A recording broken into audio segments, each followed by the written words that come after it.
రెండు అందమైన పట్టణములు. ఇద్దరు దేవదూతలు యెహోవా యొద్ద ఈ పట్టణములు గూర్చిన మొర్ర సంపూర్ణమయ్యిందో లేదో చూడడానికి పట్టణంలోకి వచ్చారు. ఒక వ్యక్తి ఆతిథ్యానికి ఆహ్వానించాడు. కాని దుష్టులైన ఆ పట్టణ ప్రజలు ఆ ఇంటిని ఆక్రమించి, ఆ ఇద్దర్నీ బయటకు పంపు, మేము వారిని కూడి మా మనసుకు వచ్చినట్టు చేస్తాము అని చెప్పారు. ఎంత వారించినా వినలేదు. మీదపడి దొమ్మిచేశారు. అప్పుడా ఇద్దరు దేవదూతలు అక్కడి వారికి కనుమబ్బు కడుగుచేసి ఆ వ్యక్తిని, అతని భార్యని, ఇద్దరు కుమార్తెలను వెలుపలికి తీసుకువచ్చి, ఈ పట్టణం నాశనం కాబోతుంది, వెనుతిరిగి చూడకుండా పారిపోమ్మన్నారు. ఆ పట్టణం మీద భయంకరమైన మేఘాలు కమ్ముకున్నాయి.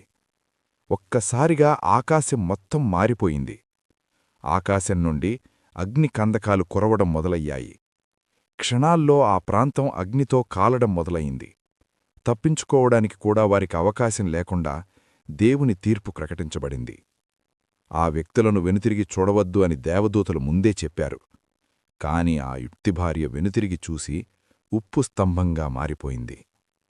ఎంతో అందంగా యెహోవా తోటవలే కనులకు కనిపించిన ప్రాంతం దేవుని తీర్పుతో బూడిదిగా మారిపోవడం, కట్టుకున్న భార్య ఉప్పు స్తంభంగా మారిపోవడం, కుమారులు చనిపోవడం ఆ వ్యక్తికి భయంకరమైన విషాదమే.